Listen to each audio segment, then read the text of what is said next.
ल सम्पूर्णलाई नमस्कार, जय देश जय माटो। हामी चाहिँ अझ झापा क्षेत्र नम्बर 5 मा श्रम संस्कृति पार्टीका केन्द्रीय सहमहासचिव समीर तामाङज्यूलाई आगामी फागुन 21 गते प्रतिनिधि सभाको उम्मेदवार रहेको हुँदा उहाँलाई जिताउनको निम्ति आज तेस्रो दिन घर दैलो कार्यक्रम गरिरहँदा यहाँको जनता, झापाली जनताहरूको एउटा मस्तिष्कमा एउटै मात्र व्यक्तिको नाम छापिएको रहेछ। त्यो हो हर्क साम्पाङ। श्रमपिता हर्क साम्पाङ श्रद्धेय हुन्छ। जति पनि व्यक्तिहरूलाई हामीले भोट केमा भन्दा हामी त अगाडि नै हामी त हर्क साम्पाङलाई बाहेक त कुनै व्यक्तिहरूलाई भोट नदिने भन्ने चाहिँ यहाँको जनताहरूको चाहिँ हैन एक प्रकारको आवाजहरू सुनियो।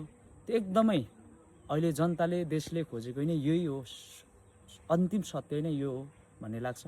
त्यही भएर पनि जति पनि झापाली जनताहरूलाई हार्दिक अनुरोध गर्न चाहन्छु कि अबको जुन चाहिँ नेतृत्व तपाईहरुले प्रत्यक्ष जनताहरुसँग घुलमिल हुने हैन एउटा भुइँ मान्छेलाई चाहिँ जिताउनका निम्ति चाहिँ तपाईहरुको एउटा मत चाहिन्छ। त्यसको निम्ति तपाईहरुले फागुन 21 गते प्रतिनिधि सभाको उम्मेदवार हाम्रो समीर तामाङलाई चाहिँ अत्याधिक बहुमतले विजय गराउनको निम्ति चाहिँ हार्दिक अनुरोध गर्दछु।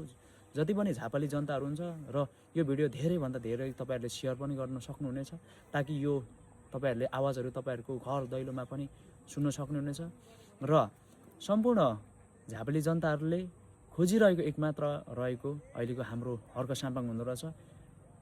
यहाँ धेरै मान्छेले भाषण गर्छ, धेरै मान्छेले हैन बोल्छ, हामीले यो लिन्छौं, यो गर्छौं, त्यो गर्छौं, तर यस्तो नेताहरु चाहिएको छ कि अब झापाली जनताहरुलाई अब पटक प्रधानमन्त्री यहाँ हैन जब चुनाव आयो तब देखा पर्ने नेताहरुलाई हैन अब वास्तविक यहाँको झापाको जनताहरुको जीवन पद्धति बुझ्ने, यहाँको माटोलाई बुझ्ने, माटोलाई माया गर्ने नेता चाहिँ चाहिएको रहेछ भन्ने झापाली जनताहरुलाई अहिले बुझिसक्नु भएको रहेछ। त्यसैले उहाँहरुलाई हार्दिक धन्यवाद तथा हार्दिक नमन छ। जय देश जय माटो।